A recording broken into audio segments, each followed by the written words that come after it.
Hello everyone, Dr. Padmanabh Bhatt here. ಇವತ್ತು ನಾನು ಮಾತಾಡಲಿಕ್ಕೆ ಹೋಗುವಂತಹ ವಿಷಯ ಬಹಳ ಸಾಮಾನ್ಯ ವಿಷಯ. ಏನಂದರೆ ವಾಕಿಂಗ್ ಮತ್ತು ಎಕ್ಸಸೈಸ್, ನಡಿಗೆ ಮತ್ತು ವ್ಯಾಯಾಮ. ಇದರಲ್ಲಿ ಏನಿದೆ ಮಹಾ ಹೇಳಲಿಕ್ಕೆ? ಇದೆ. ಸೊ ವಾಕಿಂಗ್ ಮಾಡೋದು ಅನ್ನೋದು ಒಂದು ಪ್ರಕ್ರಿಯೆ. ದೇಹವನ್ನು ಮೂಮೆಂಟ್, ಬರೀ ಒಂದು ಹೆಜ್ಜೆಯನ್ನು ಒಂದರ ಮೇಲೆ ಒಂದು ಹೀಗೆ ಇಟ್ಕೊಂಡು ಹೋಗೋದು ಅದು ವಾಕಿಂಗ್ ಅಲ್ಲ. ನೀವು ಕೈ ಕಾಲು ಎಲ್ಲ ಬೀಸ್ಕೊಂಡು ನಡೆಯೋದಿದೆಯಲ್ಲ, ಅದು ವಾಕಿಂಗ್. ಇಡೀ ದೇಹಕ್ಕೆ ಎಕ್ಸಸೈಸ್ ಆಗಬೇಕು ಅದು. ಸೊ ವಾಕಿಂಗ್ ಅಂದ ತಕ್ಷಣ ಚಿಕ್ಕ ಮಕ್ಕಳ ಥರ ಪುಟ್ಟ ಹೆಜ್ಜೆ ಹಾಕ್ಕೊಂಡು ಹೋಗೋದು ಅದಲ್ಲ ಒಂದು. ಎರಡನೇದು, ವಾಕಿಂಗ್ ಅನ್ನೋದಕ್ಕೆ ಡೋಸೇಜ್ ಏನು? ಡೋಸೇಜು ಮಕ್ಕಳಿಗೆ ವಾಕಿಂಗೇ ಬೇಡ, ಯಾಕಂದರೆ ಅವ್ರು ಓಡಾಡೋದೇ ಬೇಕಾದಷ್ಟಾಗುತ್ತೆ. ಸೊ ಸುಮಾರು ಮಿಡ್ಲ್ ಏಜ್ನವರಿಗೆ, 20 ವರ್ಷದ ಯುವಕರು, ಕೆಲವರು ಜಿಮ್ಗೆಲ್ಲ ಹೋಗ್ತಾರೆ, ಮಸಲ್ಸ್ ಎಲ್ಲ ಡೆವಲಪ್ ಆಗಬೇಕು ಅಂತ. ಬೇಸಿಕ್ ಎಕ್ಸಸೈಸ್ ಸಾಕಾಗ್ತದೆ, ಬಟ್ ಕೆಲವರಿಗೆ ಮಸಲ್ ಡೆವಲಪ್ ಮಾಡ್ಕೊಳ್ಳೋದ್ರಲ್ಲಿ ಭಾರಿ ಇದು. ಅವರಿಗೆ ಬ್ರೈನ್ ಡೆವಲಪ್ ಆಗಿಲ್ಲ ಅಂದರೂ ಪರವಾಗಿಲ್ಲ, ಮಸಲ್ ಡೆವಲಪ್ ಆಗಬೇಕು. ಶೋ ಆಫ್ ಮಾಡಬೇಕು, ಬಾಡಿ ಇದೆ ನೋಡು ನನಗೆ, ಹೆಂಗಿದೆ ನೋಡು ಸಲ್ಮಾನ್ ಖಾನ್ ಥರ ಅಂತ ಹೇಳಿಬಿಟ್ಟು. ಸೊ ಅಷ್ಟು ಅತಿರೇಕಗಳು ಯಾವುದೂ ಬೇಡ. ಒಬ್ಬ ಮಧ್ಯ ವಯಸ್ಸಿನವನಿಗೆ ಸಾಧಾರಣ ಮಟ್ಟಿಗೆ ಕಾಯಿಲೆಗಳು ಏನೂ ಇಲ್ಲ ಅಂದರೆ, ಹಾರ್ಟೊಂದು ಕಾಯಿಲೆ ಇಲ್ಲ ಅಂದರೆ, ಶುಗರ್ ಕಾಯಿಲೆ ಇದ್ದರೆ ಪರವಾಗಿಲ್ಲ, ನಡಿಬೋದು, ಎಷ್ಟು ಬೇಕಾದರೂ ನಡೀಬೋದು.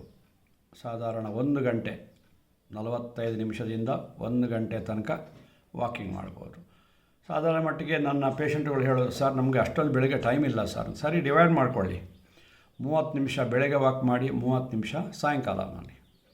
ಟೋಟಲ್ 1 ಅವರ್ ಆಗ್ತದಲ್ವ. ಆವಾಗ ಯಾವುದು ಟೈಮೂ ಸೇವ್ ಆಗುತ್ತೆ, ಆಮೇಲೆ ವಾಕಿಂಗ್ 1 ಗಂಟೆ ಮಾಡ್ದಂಗೆ ಆಗ್ತದೆ. ಇದು 20 ರಿಂದ 30 ವಯಸ್ಸಿನವರಿಗೆ, ಅಪ್ ಟು 40ವರೆಗೂ ಪರವಾಗಿಲ್ಲ, 40 ವರ್ಷದವರೆಗೂ ಪರವಾಗಿಲ್ಲ. 40 ವರ್ಷ ಆಗ್ತಾ ಒಬ್ಬೊಬ್ಬರಿಗೆ ಒಂದೊಂದು ಕಾಯಿಲೆ ಶುರುವಾಗುತ್ತೆ. ಮುಖ್ಯವಾಗಿ ಹಾರ್ಟ್ ಪ್ರಾಬ್ಲಮ್ ಶುರುವಾಗುತ್ತೆ, BP ಹೈ ಆಗುತ್ತೆ, ಎಂಗ್ಸೈಟಿ ಮತ್ತು ಫ್ಯಾಮಿಲಿ ಟೆನ್ಷನ್ಗಳು, ಅದು ಇದು ಅಂತ ಹೇಳಿ ಒಂದಷ್ಟು ಕಾಯಿಲೆಗಳು ಬರಲಿಕ್ಕೆ ಶುರುವಾಗ್ತವೆ. ಸೊ ಈ ಥರ ಆದಾಗ ಅರೌಂಡ್ 40 ಮನುಷ್ಯನಿಗೆ ಎಕ್ಸಸೈಸು ಒಂಚೂರು ರಿಸ್ಟ್ರಿಕ್ಷನ್ ಮಾಡಬೇಕಾಗತ್ತೆ. ಎಷ್ಟಪ್ಪ ಅಂತಂದರೆ 30 ನಿಮಿಷ ಬ್ರಿಸ್ಕ್ ವಾಕ್, ಅಂದರೆ ಶೀಘ್ರಗತಿಯಲ್ಲಿ ನಡೆಯೋದು 30 ನಿಮಿಷ, ಅಥವಾ 45 ನಿಮಿಷ ನಿಧಾನ ನಡಿಗೆ, ಸ್ಲೋ ವಾಕಿಂಗ್, ಇಷ್ಟು ಮಾಡಬೇಕು. ಇದು ನಿಧಾನ ನಡಿಗೆ ಅನ್ನೋದು ಸಾಧಾರಣ ಮಟ್ಟಿಗೆ ನಿಧಾನ ನಡಿಗೆ ವಯಸ್ಸಾಗ್ತಾ ಒಂದು 50-60 ವರ್ಷ ಆದಾಗ ನಿಧಾನ ನಡಿಗೆನೇ ಆಗ್ತದೆ. ಆದರೆ ನಿಧಾನ ನಡಿಗೆ ಕೂಡ 45 ನಿಮಿಷ ಮಿನಿಮಮ್ ಆಗಬೇಕು.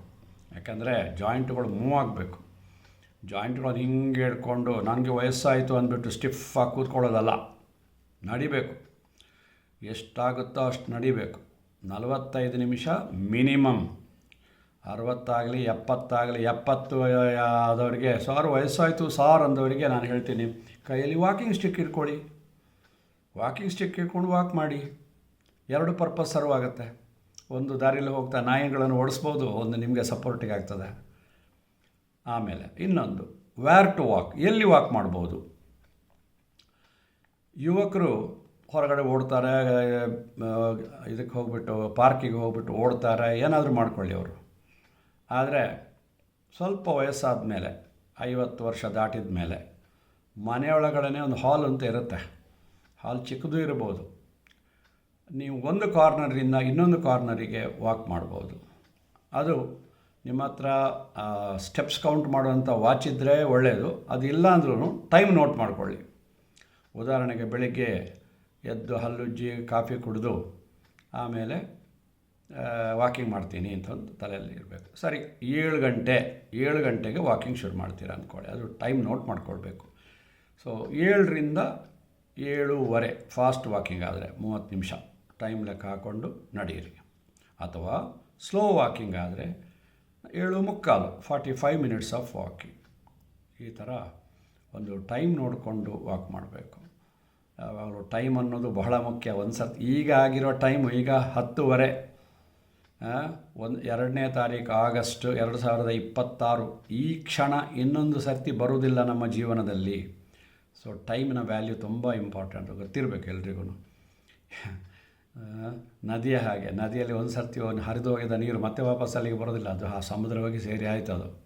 ಹಾಗೆಯೇ ಟೈಮಿಗೆ ಇಂಪಾರ್ಟೆನ್ಸ್ ಕೊಡಿ, ಟೈಮ್ ಪ್ರಕಾರ ಎಲ್ಲ ಮಾಡಿ. ವಿದ್ಯಾರ್ಥಿಗಳು ಕೂಡ ಸಾಧಾರಣ ಮಟ್ಟಿಗೆ SLC PUC ಅಲ್ಲಿರೋ 3 ಹೊತ್ತು ಓದ್ತಾ ಕೂತಿರ್ತಾರೆ. ಹಂಗೆ ಮಾಡಬೇಡಿ.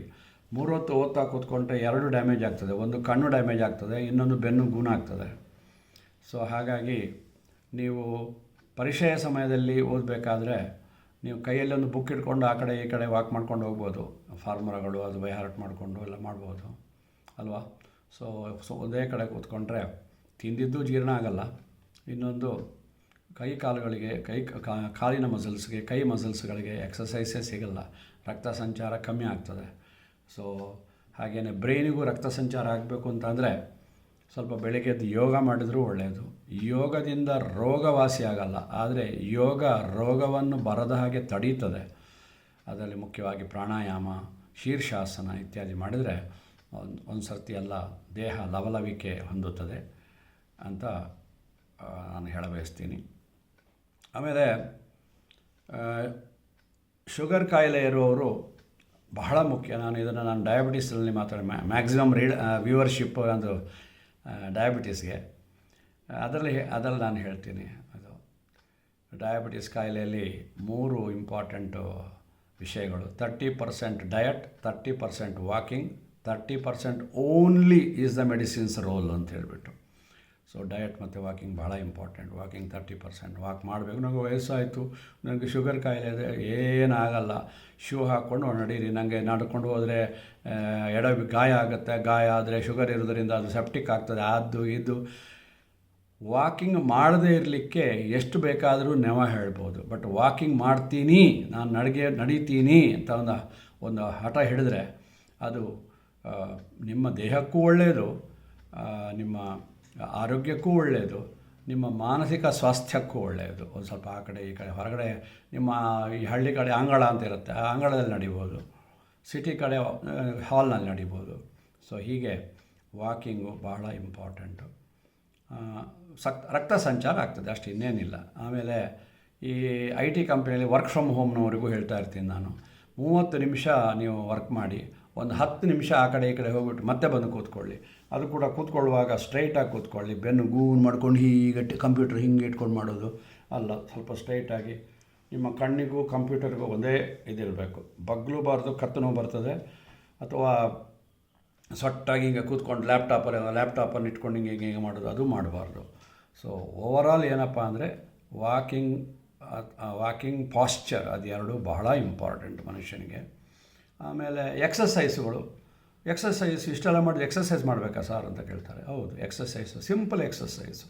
ನಿಮ್ಮ ಸ್ಕೂಲ್ನಲ್ಲಿ ಪ್ರಾಥಮಿಕ ಶಾಲೆಯಲ್ಲಿ, ಮಾಧ್ಯಮಿಕ ಶಾಲೆಯಲ್ಲಿ ಹೇಳಿಕೊಟ್ಟಂತಹ ಸಿಂಪಲ್ ಎಕ್ಸಸೈಸು, ಸ್ಟ್ಯಾಂಡ್ ಎಟ್ ಈಸು, ಕೈ ಮೇಲೆ ಕೆಳಗೆ ಅಡ್ಡ, ಹೀಗೆ ಅದೆಲ್ಲ ಒಂದಷ್ಟು ಮಾಡಿ. ಶೋಲ್ಡರ್ನ ಮೂವ್ ಮಾಡಿಸಿ, ಶೋಲ್ಡರ್ ಮೂಮೆಂಟ್ ಭಾಳ ಇಂಪಾರ್ಟೆಂಟು. ಸೊ ಎಕ್ಸಸೈಸ್ ಮಾಡಿ. ಆಮೇಲೆ ಓಡಲಿಕ್ಕೆ ಜಾಗ ಎಲ್ಲ ಮನೆಯಲ್ಲಿ ಅಂತಂದರೆ ನಿಂತ್ಕೊಂಡೇ ಕಾಲು ಹೀಗೆ ಮಾಡ್ಬೋದಲ್ವ. ಸೊ ಆಗ ಕಾಲದು ಕಾಫ್ ಮಸಲ್ಸ್ಗೆ, ಇಲ್ಲಿ ಮೀನಖಂಡಕ್ಕೆ ಸಾಕಷ್ಟು ಎಕ್ಸಸೈಸ್ ಆಗುತ್ತೆ. ಸರ್ಕ್ಯುಲೇಷನ್ ಆಗಬೇಕು. ದಿ ಮೇನ್ ಪಾಯಿಂಟ್ ಏನಂದರೆ ಸರ್ಕ್ಯುಲೇಷನ್ ಇಂಪ್ರೂವ್ ಆಗಬೇಕು, ಅದಕ್ಕೆ ಎಕ್ಸಸೈಸ್ ಮಾಡಬೇಕು. ವಾಕಿಂಗು ಜಾಯಿಂಟ್ ಸ್ಮೂತಾಗಿ ವರ್ಕ್ ಆಗಬೇಕು. ಇದು ಎಕ್ಸಸೈಸು ಸರ್ಕ್ಯುಲೇಷನ್ ಇಂಪ್ರೂವ್ ಆಗಲಿಕ್ಕೆ, ರಕ್ತ ಸಂಚಾರ ಇಂಪ್ರೂವ್ ಆಗಲಿಕ್ಕೆ ಮಾಡಬೇಕಾಗ್ತದೆ. ಸೊ ಇದು ಫಿಸಿಕಲ್ ಎಕ್ಸಸೈಸು. ಬೌದ್ಧಿಕ ಎಕ್ಸಸೈಸ್ಗಳು ಬೇರೆಯೇ, ಮೆಂಟಲ್ ಎಕ್ಸಸೈಸು, ಮ್ಯಾಥ್ಸ್ ಮಾಡು, ಸೈನ್ಸಲ್ಲಿ ಇದು ಮಾಡು. ಆದರೆ ದೇಹಕ್ಕೆ ವ್ಯಾಯಾಮ ಮತ್ತು ದೇಹಕ್ಕೆ ಕಾಲಿಗೆ ನಡಿಗೆ, ಇವೆರಡು ನಮ್ಮ ದೈನಂದಿನ ಜೀವನದಲ್ಲಿ ನಿತ್ಯ ಮಾಡಬೇಕಾಗಿರುವಂತಹ ವಿಷಯ. ಆಮೇಲೆ ಈಗ ನಾನು ಮಾಡಿದಾಗೆ, ನಾನು ಭಾನುವಾರ ಯೂಟ್ಯೂಬ್ ಮಾಡ್ತೀನಲ್ವ, ಸೊ ಬೌದ್ಧಿಕ ಎಕ್ಸಸೈಸ್ ಜಾಸ್ತಿ ಆಗ್ತದೆ. ಒಂದಷ್ಟು ಪುಸ್ತಕಗಳೆಲ್ಲ ಓದ್ತೀನಿ, ಸ್ವಲ್ಪ ಜನರಲ್ ನಾಲೆಜ್, ಹಾಗೆ ಸುಮ್ಮನೆ ಕೂತ್ಕೊಂಡ್ರೆ ಸ್ವಲ್ಪ ಯೋಚನೆ ಮಾಡಿಕೊಂಡು ಹೇಳ್ತೀನಿ. ಸೊ ಆದ್ದರಿಂದ ಭಾನುವಾರ ರಜಾ ಎಕ್ಸಸೈಸು, ವಾಕಿಂಗಿಗೆ. ಸೊ ಹೀಗೆ ಮಾಡ್ಬೋದು. ಯಾವುದಾದ್ರು ಒಂದು ದಿವಸ ರಜಾ ಇಟ್ಕೊಳ್ಳಿ. ಕೆಲಸಕ್ಕೆ ಹೋಗೋರಿಗೆ ಭಾನುವಾರ ಒಂದು ಸಿಗೋದು, ನಾನು ಆರಾಮಾಗಿ ಮಲ್ಕೊಂಡು ಬಿಡ್ತೀನಿ. ನಾನು ನೀವು ಕೆಲಸಕ್ಕೆ ಹೋಗೋವಾಗ ಎಕ್ಸಸೈಸ್ ಮಾಡೋಕ್ಕಾಗಲ್ಲ, ನೀವು ಭಾನುವಾರ ಜಾಸ್ತಿ ಮಾಡಬೇಕು ಆ್ಯಕ್ಚುಲಿ ಕೆಲಸಕ್ಕೆ ಹೋಗೋರು. ಸೊ ಹೀಗೆ ಒಂದು ನಿಯಮಿತ ಅವಧಿ, ನಿಯಮಿತ ರೀತಿಯಲ್ಲಿ ನಡಿಗೆ ಮತ್ತು ಎಕ್ಸಸೈಸು ಎರಡೂ ಮಾಡಿಕೊಂಡು ನಿಮ್ಮ ದೇಹವನ್ನು, ನಿಮ್ಮ ಆರೋಗ್ಯವನ್ನು ಕಾಪಾಡಿಕೊಳ್ಳಿ. ಆದಷ್ಟು ಕಳ್ಳನಿಗೆ ಒಂದು ಪಿಳ್ಳೆನೆವ ಅಂತ ಹೇಳಿಬಿಟ್ಟು ನೆವ ಹುಡುಕಬೇಡಿ. 24 ಗಂಟೆಯಲ್ಲಿ 8 ಗಂಟೆ ಮಲ್ಕೊಳ್ತೀನಿ, 8 ಗಂಟೆ ಕೆಲಸ ಮಾಡ್ತೀನಿ ಅಂದರೆ 16 ಗಂಟೆ, ಇನ್ನೂ 8 ಗಂಟೆ ಇದೆಯಾ, 16 ಇನ್ನೂ 8 ಗಂಟೆ ಇದೆಯಲ್ಲ, ಆ 8 ಗಂಟೆ ಏನು ಮಾಡ್ತೀರಿ? Gossiping, T V, mobile. Sorry, ನಾನು ಕೇಳ್ತಾ ಇರೋದು ಕೇವಲ ಅರ್ಧದಿಂದ 3/4 ಗಂಟೆ ನನ್ನನ್ನು ಜ್ಞಾಪಿಸ್ಕೊಂಡು ವಾಕ್ ಮಾಡಿ. ಸೊ ಇಷ್ಟು ಹೇಳಿ ಇವತ್ತಿನ ನನ್ನ ಈ ವಿಷಯವನ್ನು ಇಲ್ಲಿಗೆ ಮುಕ್ತಾಯಗೊಳಿಸ್ತಾ ಇದ್ದೀನಿ. ನನಗೆ I am running out of topics ಕಮ್ಮಿ ಆಗ್ತಾಯಿದೆ. ಹುಡುಕಿ ಏನಾದರೂ ಒಂದು ಮಾತಾಡ್ತೀನಿ. ದಯವಿಟ್ಟು ನೀವು ನಿಮ್ಮ ಫ್ರೆಂಡ್ಸ್ಗಳಿಗೆ ಶೇರ್ ಮಾಡೋದಲ್ಲ, ಇದಕ್ಕೆ ಚಂದಾದಾರರಾಗಕ್ಕೆ ಹೇಳಿ, ಸಬ್ಸ್ಕ್ರೈಬ್ ಮಾಡೋಕ್ಕೆ ಹೇಳಿ. ಆಮೇಲೆ ಮುಂದಕ್ಕೆ ನಾನು ಏನು ಮಾತಾಡ್ಬೋದು ಅನ್ನುವಂತಹ ಒಂದು ವಿಷಯವನ್ನು ಸೂಚನೆ ನನಗೆ ಕೊಡಿ, ನಾನು ಅದರ ಬಗ್ಗೆ ಮಾತಾಡ್ತೀನಿ. ನೀವು ಎಕ್ಸ್ಪೆಕ್ಟ್ ಮಾಡಿದ ಹಾಗೆ ಮಾತಾಡಬೇಕು ಅಂತೇನಿಲ್ಲ, ಬಟ್ ನನಗೆ ಆ ಡೈರೆಕ್ಷನಲ್ಲಿ ನಾನು ಯೋಚನೆ ಮಾಡಿ ಮಾತಾಡ್ತೀನಿ. ಯಾರೋ ಒಬ್ಬರು ಹೇಳಿದ್ರು, ಸರ್ ಬಾಡಿ ಡಿಟಾಕ್ಸಿಫಿಕೇಷನ್, ಆ ಥರ ಡಿಟಾಕ್ಸಿಫಿಕೇಷನ್ ಅಂತ ಇಲ್ಲ. There is nothing like body detoxification. Okay, exercise ಮಾಡಿ, ಸಮತೋಲನ ಆಹಾರ ತಗೊಳ್ಳಿ, ಮಾಂಸಾಹಾರ ತಗೋಬೇಡಿ. ಸಸ್ಯಾಹಾರದಲ್ಲೇ ಎಲ್ಲವೂ ಸಿಗುತ್ತೆ. ಸಸ್ಯಾಹಾರದಲ್ಲಿ B12 ಸಿಗಲ್ಲ, B12 ಮಾತ್ರೆ ತಗೊಳ್ಳಿ, ಪರವಾಗಿಲ್ಲ. ಆಮೇಲೆ ಬಿಸಿಲಿಗೆ ಎಕ್ಸ್ಪೋಸ್ ಆಗಿ ವಿಟಮಿನ್ D ಸಿಗುತ್ತೆ. ಆಮೇಲೆ ಕ್ಯಾಲ್ಶಿಯಂ ಮಾತ್ರೆಗಳು ತಗೊಳ್ಳಿ, ವಯಸ್ಸಾದವರು ಕ್ಯಾಲ್ಶಿಯಂ ಮಾತ್ರೆ, ವಿಟಮಿನ್ D. ಯಾಕೆಂದರೆ ವಯಸ್ಸಾಗಿದೆ, ನನಗೆ ಎಲ್ಲಿಯೂ ಹೋಗೋಕ್ಕಾಗಲ್ಲ. ನೋ ವಿಟಮಿನ್ D ಮತ್ತು ವಿಟಮಿನ್ D3 ಮತ್ತು ಕ್ಯಾಲ್ಶಿಯಂ ತಗೊಳ್ಳೇಬೇಕು ನೀವು. ಬಾಕಿ ವಿಟಮಿನ್ಗಳೆಲ್ಲ ನಮ್ಮ ಆಹಾರ ಪದಾರ್ಥದಲ್ಲಿರ್ತದೆ. ಜಾಸ್ತಿ ಪ್ರೋಟೀನ್ ತೊಗೊಳಕ್ಕೆ ಹೋಗಬೇಡಿ. ವಯಸ್ಸಾದವರಿಗೆ ಇದು ಹೇಳ್ತಾ ಇದ್ದೀನಿ, ನನ್ನ ಹಾಗೆ ವಯಸ್ಸಾದವರು ಜಾಸ್ತಿ ಪ್ರೋಟೀನ್ ತೊಗೊಳ್ಬೇಡಿ. ವಯಸ್ಸಾಗ್ತಾ ನಮಗೆ ಜೀರ್ಣಕ್ರಿಯೆ ಮಾಡುವಂತಹ ಎನ್ಝೈಮ್ಗಳು ಕಮ್ಮಿ ಆಗ್ತವೆ. ನಾನು ಯಾವಾಗಲೂ ಒಂದು ಜೋಕ್ ಹೇಳ್ತೀನಿ, ವಯಸ್ಸಾಗ್ತಾ ಜೀರ್ಣಶಕ್ತಿ ಕಮ್ಮಿ ಆಗುತ್ತೆ, ಬುದ್ಧಿಶಕ್ತಿ ಜಾಸ್ತಿ ಆಗ್ತದೆ ಅಂಥೇಳಿ. ಹಾಗಾಗಿ ಈ ನಟ್ಸ್ಗಳೆಲ್ಲ ಭಾಳ ಒಳ್ಳೆಯದು. ಅವ್ರು ನಟ್ಸು ಜೀರ್ಣ ಆಗಬೇಕಲ್ವ. ಸೊ ದಯವಿಟ್ಟು ವಯಸ್ಸಾದವರು ಅಂದ ತಕ್ಷಣ ನಾನು 60-70 ವಯಸ್ಸಿನವ್ರಿಗೆ, 70 ಮೇಲ್ಪಟ್ಟಿರೋರಿಗೆ. ನನ್ನ ಒಬ್ಬರು ಪೇಷಂಟು, ನನ್ನ 48 ವರ್ಷ ಸರ್ವೀಸ್ನಲ್ಲಿ ಒಬ್ಬರು ಪೇಷಂಟು 100 ವರ್ಷ ದಾಟಿ ಶತಾಬ್ದಿಯನ್ನು ಆಚರಿಸಿದರು, ನನ್ನನ್ನು ಕರೆದಿದ್ದರು. ಅವರ ಎಲ್ಲ ಆರೋಗ್ಯಕ್ಕೆ, ಅಷ್ಟು ವರ್ಷ ಬದುಕಿರೋದಕ್ಕೆ ಕಾರಣ ನಾನು ಅಂದ್ಬಿಟ್ಟು ನನ್ನ ಬೆನ್ನು ತಟ್ಟಿದ್ರು. ನಾನು ಅವ್ರ ಕಾಲು ನಮಸ್ಕಾರ ಮಾಡಿದೆ. ಯಾಕೆಂದರೆ ಅಂಥ ಹಿರಿಯರ ಆಶೀರ್ವಾದದಿಂದ ಇವತ್ತು ನಾನು ಮಾಡ್ತಾಯಿದ್ದೀನಿ ಪ್ರಾಕ್ಟೀಸು. ಸೊ ಹೀಗೆ ಇಷ್ಟು ಹೇಳಿ ನನ್ನ ಇವತ್ತಿನ ಮಾತನ್ನು ಮುಗಿಸ್ತಾ ಇದ್ದೀನಿ. ಜೈ ಹಿಂದ್.